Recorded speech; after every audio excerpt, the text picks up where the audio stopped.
some sense of it all, but I can see it makes no sense at all. Is it cool to go to sleep on the floor? 'Cause I don't think that I can take anymore. Clowns to the left of me, jokers to the right. Here I am, stuck in the middle with you. Good morning, everyone. Lots going on as usual. Today is Sunday, February 1st, 2026. And what have I got here? Sorry. Google doesn't understand its own AI or how it functions. So that's interesting. They started prompting an AI in a language that it did not speak. And then the AI trained itself how to speak the language and started responding in the language it was being prompted in. And they thought, we don't really know how that happened. And so isn't that weird? That's a little bit weird. Silver crash was planned, they say. Fulton County election evidence and the powers that be showing it off. Trump, I think it's Tulsi Gabbard, or it might be Christine Noem. I can't remember which one it is, but they're posing in front of a picture in front of physical evidence about 2020 election interference and theft.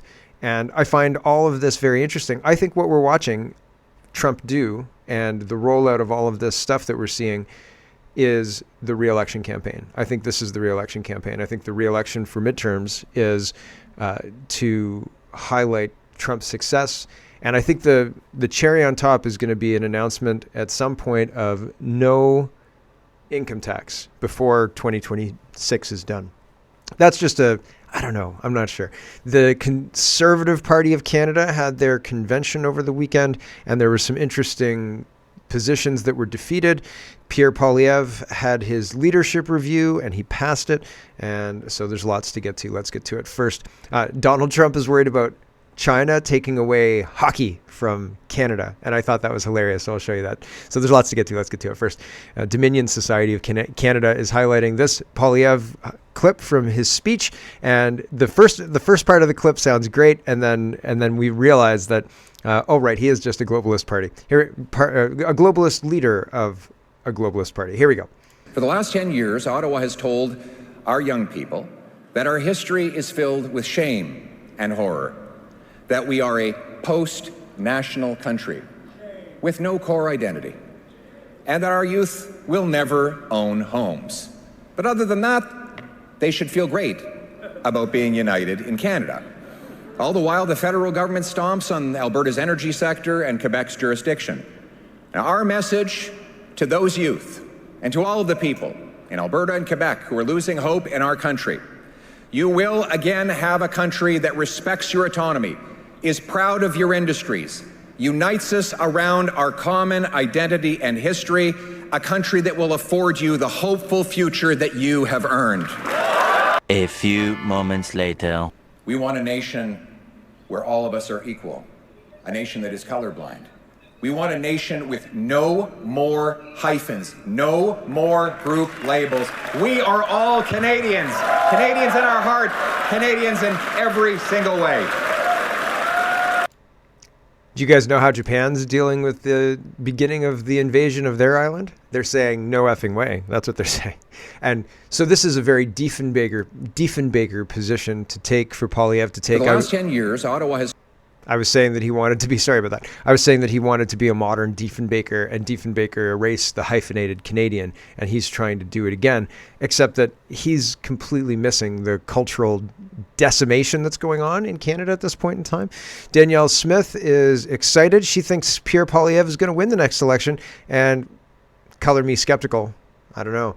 Melissa says, especially the reason that I'm skeptical is because Alberta is a conservative stronghold. But if Alberta doesn't believe the Conservatives will deliver any kind of difference, then they're not going to show up for that election because they're going to put all of their energy into the separation movement, the separatist movement. And so it's a situation where I'm very skeptical because Alberta and the Conservative Party base might just become its own country and do its own thing. So what are you going to do then, Conservative Party of Canada?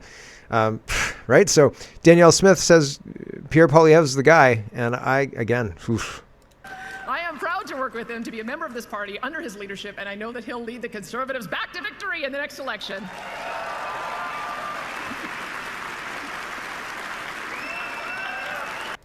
I am proud to work with. There we go. Danielle Smith is excited. Daniel is responding to Max. Max says, this Conservative MP voted to allow non-citizens to vote in party nominations. And so he's talking to Mr. Uppal. Here we go. Mr. Uppal, do you believe that non-citizens should vote in your party's nomination races? It's the way it is right now. But you voted to allow it. Why? I voted the entire room, actually. So no, but you personally voted to allow it. Why is that? Sorry? Did I? Yeah, you voted to allow. I just voted to allow the status quo. That's right. So do you feel that non-citizens should be allowed to vote on internal city elections? No, it's just a matter of should they have a membership, right? And it's important that we include Canadians of all different backgrounds and different perspectives to be a part of this large 10 party that's going to be governing sometime soon. Okay? But only citizens vote in the elections. So why should non-citizens vote to elect the candidate? No? No answer? Okay. And that's one of the many ways that our elections are rigged. Non-citizens, if they buy a membership, can vote in leadership races. And so they can choose who is leading the country, even though they're not able or eligible to vote in the general election. And that's pretty crazy. And he said we should be open big tent party that is open to all kinds of Canadians. People who are here illegally are not Canadians. They're not. They're here illegally, just like people who are in the United States illegally are not Americans. They're just there illegally. That's a different thing entirely, in my opinion, right? Don't you think? Ryan says, you can't make this up. CTV on the last paragraph of the article have a link to the Liberals' donation page disguised as a link to donation numbers. So CTV is reporting Poilievre survives leadership review with 87% support. And yeah, well, I'm not surprised. Danielle Smith says, my congrats to Pierre Poilievre on his 87.4% leadership win. Alberta will keep backing the common sense conservative ideas that work for our province and our country. But they don't work for the province. They don't at all. Clearly they don't. How can you get your product to market if you can't get a pipeline built to Tidewater? And you've been asking for years, and they've made laws to prevent you from doing that. Bill C-69 says you have to do all sorts of things. Go get another, was it a fern? What was it? And so they're off on a herring. Go get another herring. Whatever. They're off on red herring missions to do nothing ultimately and keep us poor and unable to actually get our product to market. And there's a lot of people who actually do want to buy Canadian LNG and Canadian oil and gas. And if we could get our product to market, then we wouldn't have to pay as much taxes. But instead, well, we'd probably pay higher taxes because they want to send all that money to Ukraine anyway. But if we were run by people who wanted Canada to be fiscally sound, a pipeline with customers waiting is a great idea, and we're not allowed to do it. And so, okay, I don't know why these people think Canada works and why they think conservatives who are not conservative are going to save Canada. I'll never understand. I don't understand. Why do people think this is going to happen? Mr. Sunshine Baby says, anti-gender ideology policy was just defeated at the Conservative Party of Canada AGM annual general meeting. Members in the crowd can be heard cheering in favor of maintaining support for left-wing gender ideology. There's 3 minutes back and forth, and people are arguing for and against, and this is at the conservative thing. And I thought this woman was a liberal. She seemed like a liberal arguing for gender ideology and no conversion therapy. Although the things, it's all kind of muddy, and the reason it's muddy is I think it's being muddied on purpose. I'm not sure who's on which side, and they're arguing basically like we shouldn't vote for this because it's going to prevent doctors from serving kids who are needing gender surgery or something like this. And to be clear, no, I think it's abusive to cut off somebody's parts while lying to them about what's going to happen after they cut off your parts. Like, oof, it's not a good thing. But they're coming at it from that side. But then other people are saying, no, you can't do this because you're preventing people from talking to their kids about this. So the whole thing, I haven't had enough time this morning to go through each thing meticulously and unwind it all. So I think they're conflating issues in order to make it confusing. But fundamentally, it seems like the Conservative Party of Canada is less and less conservative the more time that goes on. Eli says Danielle Smith got a standing ovation at the Conservative convention after she denounced gender ideology.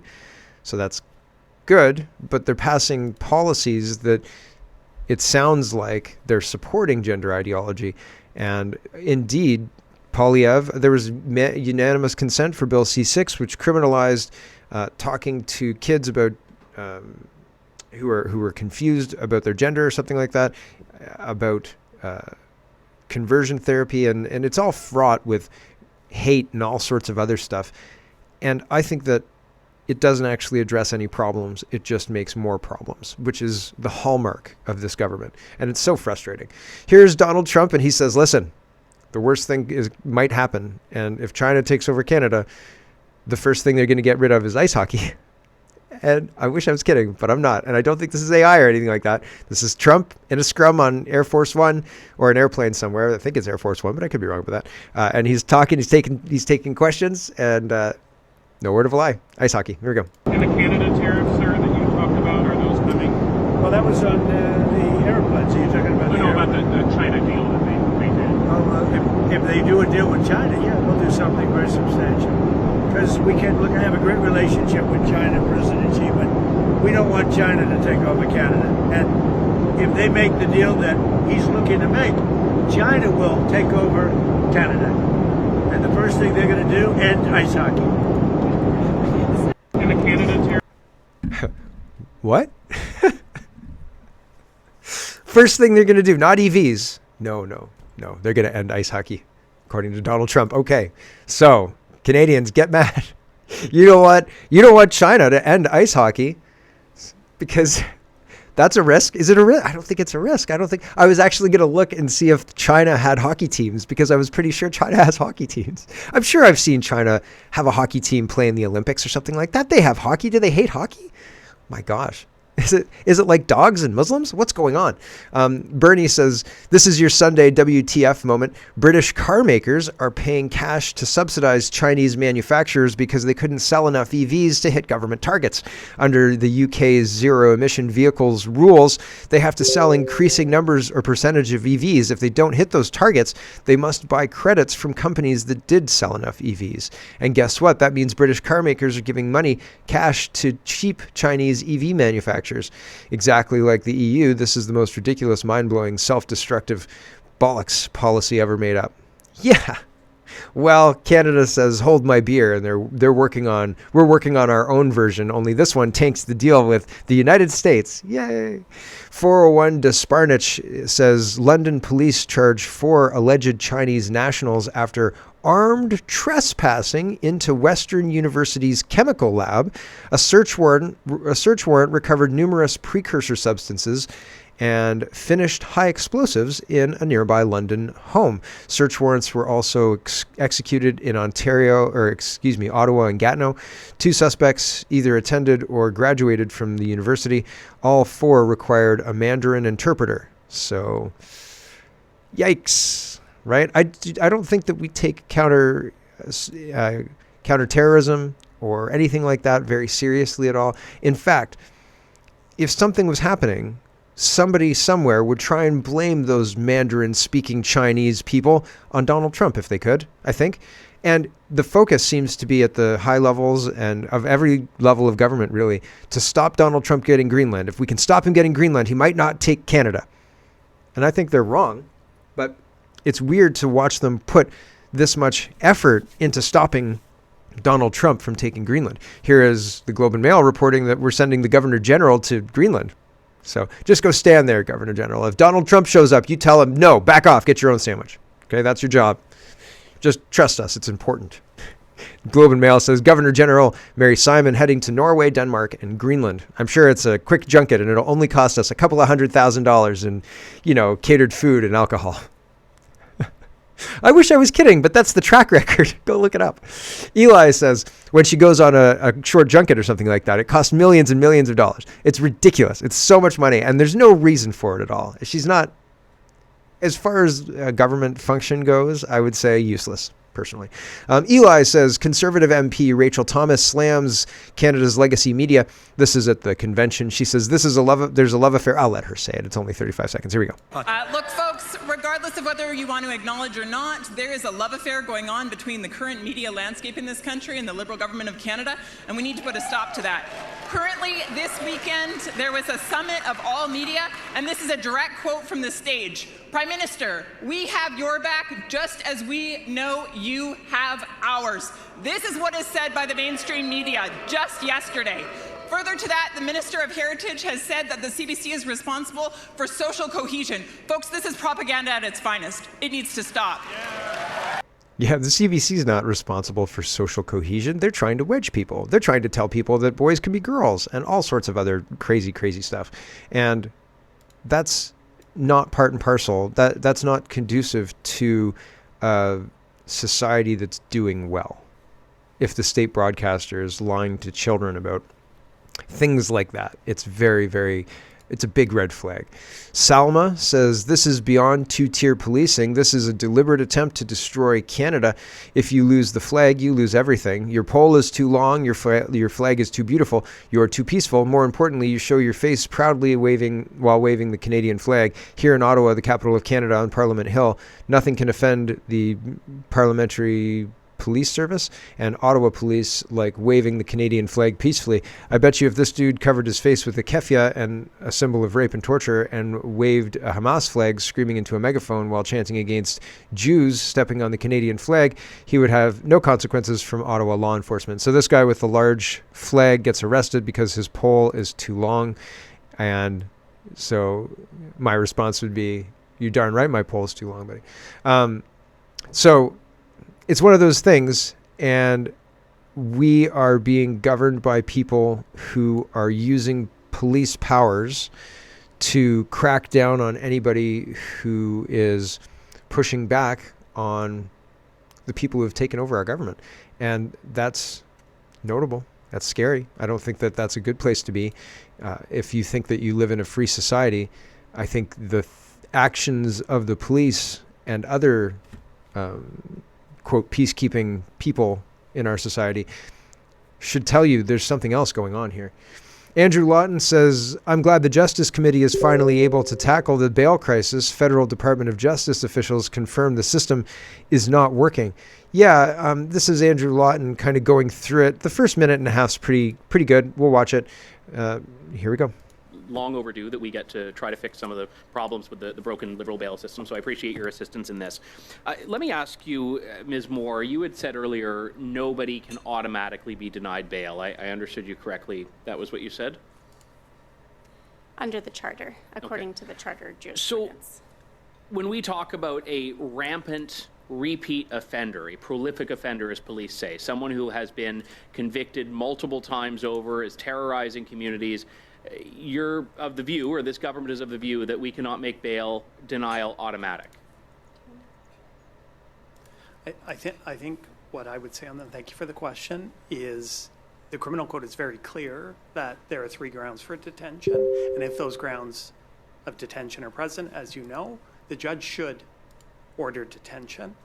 That is the foundation of our bail system. So to speak to your specific example, where there is a public safety concern and where the evidence presented to the bail court demonstrates that there is a public safety concern, the law mandates their detention. But we have seen prolific offenders, as police call them, given bail time and time again. So clearly something is not working in this system. We had proposed, the Conservatives did a 3 strikes you're out approach to this, where people who have repeatedly committed these offenses over and over again would be denied bail. Is that something that was ever considered when Bill C-14 was being drafted?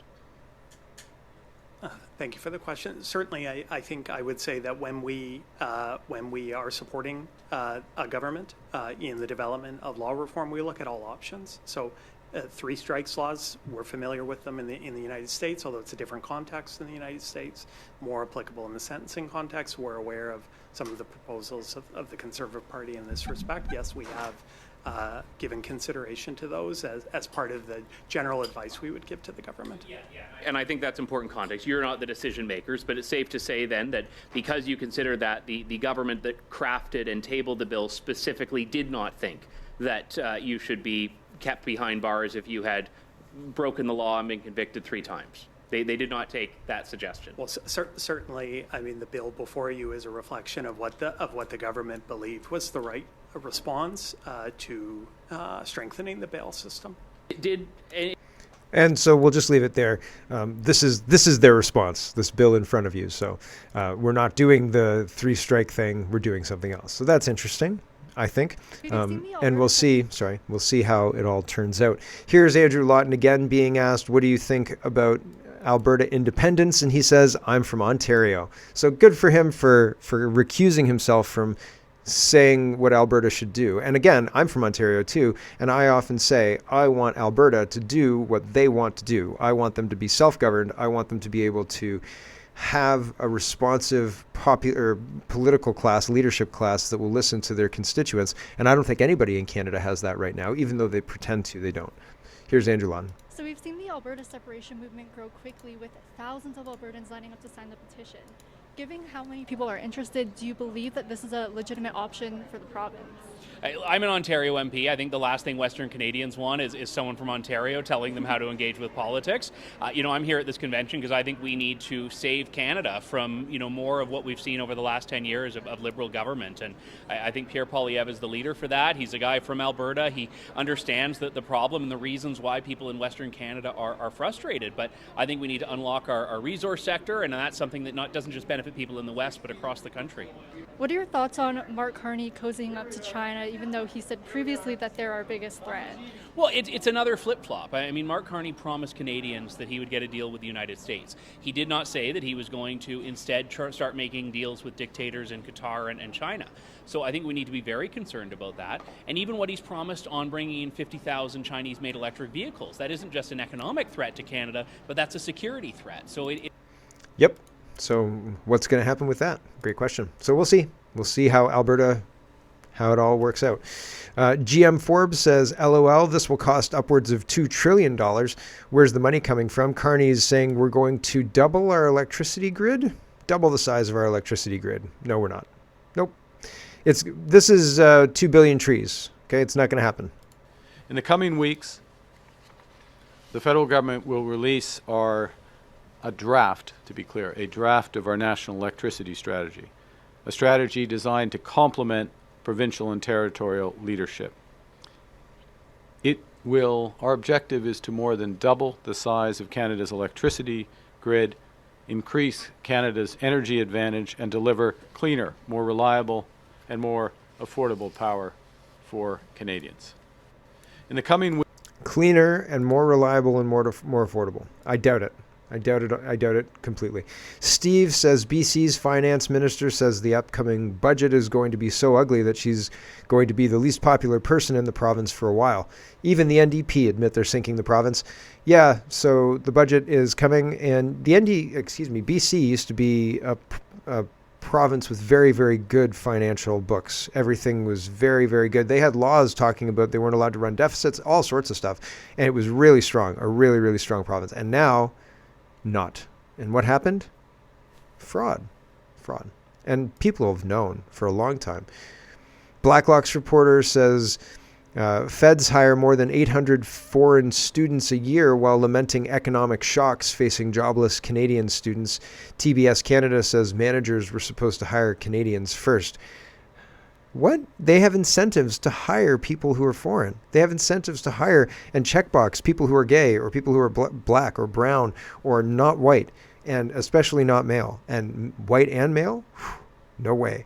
And that's damaging. Why would you have a government that hates its citizens like that? Why would you do that? It's incredible. Here is another one. 880, they're responding to themselves. So 889 foreign students hired by the government of Canada in 2024, tour guides and gift shop assistants at federal museums, researchers at CBC, kitchen staff at state and stagehands at Canada's NAC, clerks and IT staff at Canada Revenue Agency. NRC CNR hired 135 students, National Research Council. And CMHC, the Mortgage and Housing Corporation, hired 30 foreign students. TBS Canada, the Public Service Employment Act, gives preference to eligible veterans first, then Canadian citizens and permanent residents for all external advertised appointments, provided that merit is met. Jobless rate for Canadian students increased after 2023 order allowing 1 million foreign students unlimited access to the workforce. So we have a government that is creating laws that allow affirmative action for foreign students and have affirmative action that prevents certain groups from being considered for employment. And that's why would you have a government that does that? That's incredible. Here's Maxime Bernier, and he says, a nation must be based on a sense of belonging, of participating in a common national project, and of sharing the same values. In a free society, immigrants have the right to cherish and maintain their cultural heritage. However, the vast majority of Canadians rightly expect them to learn about our history and culture, master one of our official languages, and adopt widely shared Canadian values. But this is not the case for the Liberals and fake Conservatives who promote multiculturalism and pander to ethnic groups. This approach encourages immigrants to retain the values and culture of their country of origin instead of integrating into Canadian society and adopting Canadian values and culture. Multiculturalism is based on the idea that every culture is equal, and that is simply not the case. It's a failed experiment that does not make our society stronger. On the contrary, it encourages immigrants to live in ethnic and religious ghettos, which prevent their proper integration into our society and culture. It imports foreign conflicts, values, and attitudes that are incompatible with our own. This lowers our sense of trust and security and undermines our social cohesion and national identity. This is why you see posts asking young people from immigrant families to be proud of their ethnic and religious group instead of being proud to be Canadian.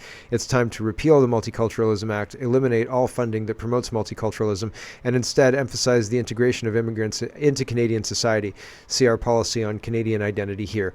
And so Parmeet Singh Bopari, who I guess is an MP, says, hate has no home in Alberta because this home belongs to all of us. Every culture, every language, every faith, this province is as much yours as everyone else's. Especially to all young people, be proud of who you are, your culture, your faith, language, and the story your family carries. Walk with your head held high. So this is a strange message. This province is as much yours as anyone else's? What the heck does that mean? Like, what if, like, a bunch of Khalistanis showed up and they said, well, if this province is mine as much as it is yours, then I want it to be a Khalistani province, and so it's mine as much as it is yours. So there you go. Right? Like, what happens if people show up and take you at your word for that? Because that's not what I don't think that's not what people actually want. Right? And so there is an expectation. You come here, you bend to our culture. You don't demand we bend to yours. And now we're being told we don't even have a culture. And I think that's false. Here's Essex. This is happening in the United Kingdom. We'll just go around because this is happening in Canada too. They decided that they couldn't have encampments downtown Guelph, but they could have them in parks. And I said, not in my park. And so this is happening everywhere. This is England.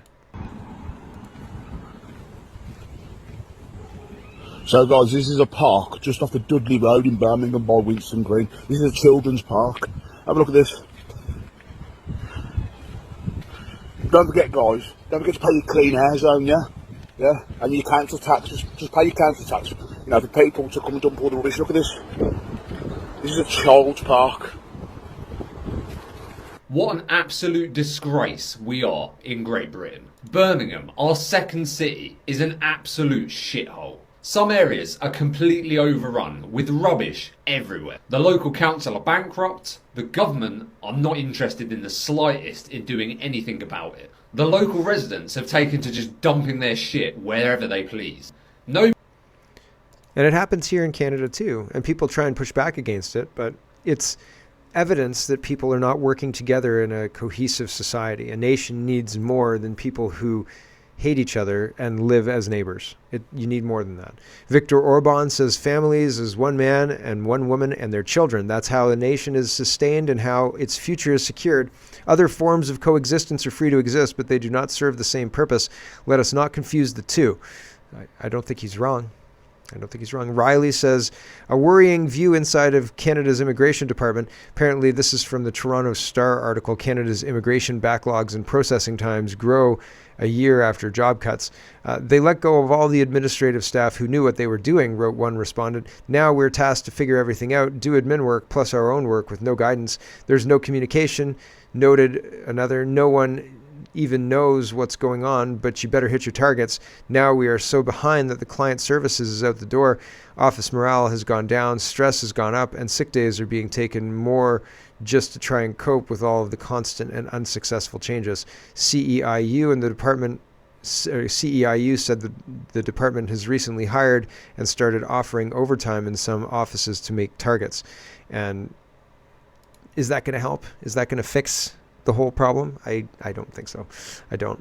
Bark says, let's talk about silver. Silver's a big story still. And Bark says, just got off the phone with a friend in Washington, D.C. Now take all of this with a grain of salt. Anybody can write on Twitter that they got off a phone call with their friend in D.C. Okay, so just take it with a grain of salt. But still, also, the whole story is a mosaic of everything that was happening in the last week. And this is something to think about, consider. Anyway, they say, just got off the phone with a friend in D.C. with high-level clearance at the Fed. Today's gold and silver crash was much worse than we initially thought. He confirmed at least one bank is insolvent, not just underwater, completely liquidated. He hasn't seen anything like this since 2008. The situation is 100 times deeper than anyone can imagine. And now the markets are closed. Most people are heading into the weekend having no idea what's waiting for them on Monday. But we're about to find out. We're all about to find out. So yeah, that's going to be interesting to see. And Serenity says 5 major banks were criminally charged for manipulating the silver markets. These fines totaled $1.2 billion for manipulation of silver markets through spoofing and price rigging. Silver crashed 28% on Friday, triggering trillions of losses. Here were the charges. JP Morgan, $920 million, 2020. And so the charges go back to 1999 to 2014 rigging. I don't know when these charges were laid, but JP Morgan in 2020 was agreed to a settlement of $920 million. JP Morgan admitted wrongdoing for market manipulation of silver to the Department of Justice, the U.S. Department of Justice. Scotiabank, you're richer than you think in silver.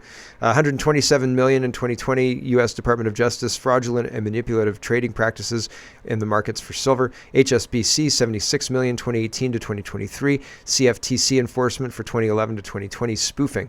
Deutsche Bank, $75 million for 2016 to 2021, silver fixed settlement, and CFTC actions for 1999 to 2014 rigging. Morgan Stanley, $1.5 million, 2019. CFTC civil penalty for 2013-14 spoofing. So Navur Bawa was the one who was reporting this. Between 2008 and 2016, 5 of these major banks systemically manipulated precious metal markets through spoofing, price rigging, and benchmark manipulation. Regulators caught them. Fines and convictions spanned 2016 to 25. This was concrete evidence of market manipulation of silver historically that was swept under the rug. And it's possible markets are witnessing it again with the current silver crash of 26. So interesting. We're in historic territory, and we'll see where it goes. I can't predict it. If I could predict it, I'd have a lot more silver. I promise you that. Just Dario says, if you look carefully into the last COMEX report, JP Morgan closed its silver shorts exactly at the very bottom of the price crash, and from there it all started to come back up. This isn't a coincidence. This isn't conspiracy theory. This is the proof the whole Friday crash was planned. So Just Dario says, breaking 2,514 silver February 26 futures contracts have been issued delivery notices and all accepted for delivery already at the COMEX. That's 12.5 million ounces right away in usually low delivery month. So I don't know what's going on, but we'll see, I guess, or maybe we won't. Prometheus Action says, Trump versus Wall Street. Kevin Warsh just declared regime change at the Fed. Jameson Greer invoked Hamilton at Davos. 18 trillion flowing to Main Street. The Republican New Deal isn't a slogan. It's happening. The globalists are terrified. Trump was talking about a New Deal, much better than FDR's New Deal, which was communist. And so we'll see. These guys are good. I generally like the things that they put out. I haven't watched this yet because I haven't had any time this morning. I've been busy. Apologies, but I haven't watched this, but it's on my list of things to watch because I think she's got good insight, and I haven't seen anything that I've thought you're totally out to lunch. So we'll see, though. Here is Google CEO says they don't know how their AI works after it started doing things it wasn't programmed to do. And this is Bengali language. They started prompting it in Bengali. And I mean, like, if you're doing an experiment, then okay, like, cool. But, like, you should have some hypothesis. You should have some idea of how this works. I mean, I have a hypothesis. I probably looked it up and was like, okay, I want to say this. Like, anyway, here we go. AI systems are teaching themselves skills that they weren't expected to have. How this happens is not well understood. For example, if you prompt an AI in a language that it doesn't know, do you expect it to say, I'm sorry, I don't know that language? Or do you expect it to like get an English, like first, find out what the language is. Second, get a language that you understand, translation dictionary. Third, read the translation dictionary. And because you're an AI, you can do that relatively quickly. And then four, start speaking in Bengali to these people who are prompting you in Bengali. I don't think this is all that far off. Like, you programmed it to do this, guys. One Google AI program adapted on its own after it was prompted in the language of Bangladesh, which it was not trained to know. We discovered that with very few amounts of prompting in Bengali, it can now translate all of Bengali. So now all of a sudden, we now have a research effort where we're now trying to get to 1,000 languages. There is an aspect of this which we call, all of us in the field call it as a black box. You don't. It's not just your field, buddy. Fully understand. And you can't quite tell why it said this or why it got wrong. We have some ideas, and our ability to understand this gets better over time. But that's where the state of the art is. You don't fully understand how it works, and yet you've turned it loose on society? Yeah, let me put it this way. I don't think we fully understand how a human mind works either. What? Hold on a second. The AI that you built in your lab is different than a human mind. And like unleashing this AI mind that you built in your lab on the world is different than letting a human walk around the world because, you know, we kind of own the place and stuff. So that's weird. That's a weird thing to say, right? We don't understand how humans work. Yes, but that wasn't the question. You don't know how this thing works? You're the guy who should know that. Bill says, Supreme Court just handed Trump a massive 5-4 ruling unleashes wartime powers for huge gang deportations. In a stunning 5-4 ruling, the U.S. Supreme Court has granted President Trump broad wartime authority under the 1798 Alien Enemies Act. Breaking news dropping like thunder. This means the Tren de Agua thugs get shipped straight to El Salvador's monster prison. No more games. Real enforcement hitting violent gangs hard and making streets safer for American families. Maybe. That's interesting. And then Trump put this out yesterday. He says, I've instructed the Secretary of Homeland Security, Kristi Noem, that under no circumstances are we going to participate in various poorly run Democrat cities with regard to their protests and or riots unless and until they ask us for help. We will, however, guard, and very powerfully so, any and all federal buildings that are being attacked by these highly paid lunatics, agitators, and insurrectionists. Please be aware that I have instructed ICE and our Border Patrol to be very forceful in this protection of federal government property. There will be no spitting in the faces of our officers. There will be no punching or kicking the headlights of our cars. There will be no rock or brick throwing in our vehicles or our patriot warriors. If there is, those people will suffer an equal or more consequence. In the meantime, by a copy of this statement, I'm informing local governments, as I did in Los Angeles when they were rioting at the end of the Biden term, that you must protect your own state and local property. In addition, it is your obligation to also protect our federal property, buildings, parks, and everything else. We are there to protect federal property only as a backup. In that it is local and state responsibility to do so. Last night in Eugene, Oregon, these criminals broke into a federal building and did great damage, also scaring and harassing the hardworking employees. Local police did nothing in order to stop it. We will not let that happen anymore. If local governments are unable to handle the insurrectionists, agitators, and anarchists, we will immediately go to the location where such help is requested and take care of the situation very easily and methodically, just as we did in the Los Angeles riots 1 year ago when the police chief said that we couldn't have done it without the help of the federal government.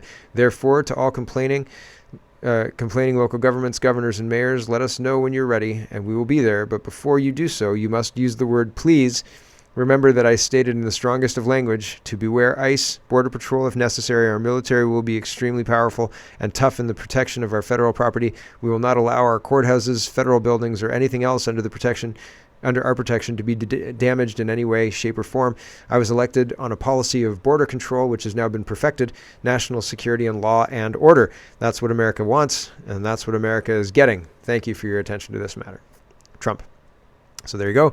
Trump is dropping the hammer. He says, Wall Street Ape says, you won't see this reported in the media. American shows the Minnesota ICE rioters broke into everyone's vehicles. He walks and shows over 60 vehicles had their windows broken into by rioters in downtown Minneapolis. They broke into every single window. Are you kidding me? So all these cars. Fucking window. Are you fucking? He's very upset. And so, yeah, pretty wild stuff going on there. Nick Shirley is in California, and he's going to daycares, and it's the same thing as what he saw in Minnesota. All of the daycares that are getting millions of dollars in state funding don't have any kids. That's weird, right? Lady says, Nick Shirley exposes California ghost daycares. Journalist Nick Shirley and activist Amy Richter uncover licensed daycares claiming 8 to 28 kids but empty during surprise inspections. Multiple San Diego cases found in public Cal HHS records in under an hour. Potential billions wasted in subsidies. Potential. Yeah, I think that billions is probably low, guys. And how many years does this go back? How many decades does this go back? Because it's not just a couple of years. Brian says, so is this Kristi Noem? Tulsi Gabbard. This is Tulsi Gabbard. And Director of National Intelligence, Tulsi Gabbard, outside the Fulton County Election Hub and Operations Center after the FBI executed a search warrant there in relation to the 2020 election on January 28th. So I think that Brian is right. He says she deliberately let the photographers see her there. She's posing in front of the ballot boxes loaded in the truck for the cameras, right? She wants certain people out there to know she has the crude physical evidence in her possession. Fulton County, Maricopa County, Delaware County, Runebeck. Paper boxes are traceable when you have the best forensics of multiple law enforcement intelligence agencies at your disposal. What did the elites lose control of over the past year? So it's very, very interesting to see all of this stack up. I think this is the re-election campaign. I think they are going to actually try and throw the book at these people, and I think they're going to try and make a big show out of it, and I think it's all going to be tied up within the re-election campaign. Trump is going to be arm's length. It's not going to be Trump leading the charge on this. It's the people that he's already put in charge leading the charge on this. But I think he's going to utilize it in his speeches. I think he's going to do rallies, and I think the rallies are going to be kind of like celebration rallies. But we'll see. We'll see. I've been wrong before. Trump is a Art of the Deal, Art of War guy. He wrote Art of the Deal based on Art of War. And he doesn't do stuff like this unless he's confident that he's got a winning hand and it beats their hand. And he's been accurate for a lot of his plays. He doesn't always get it right, but he's been accurate. So I think this is more of that. Anyway, I did a long show today because I have no time. I'm going to go have a quick lunch, and then I'm going to come back and have kitchen table talk. So it's going to be super fun. So come back in like 20 minutes, half an hour, and we should be doing kitchen table talk with everybody. Thanks for watching, everybody. If you want the whole show, you'll get the whole show today. But if you want the whole show regularly, go over to CanadaPoly.com. If not, that's okay. I'll be around in like half an hour. Thanks for watching, everybody. Have a wonderful, wonderful day.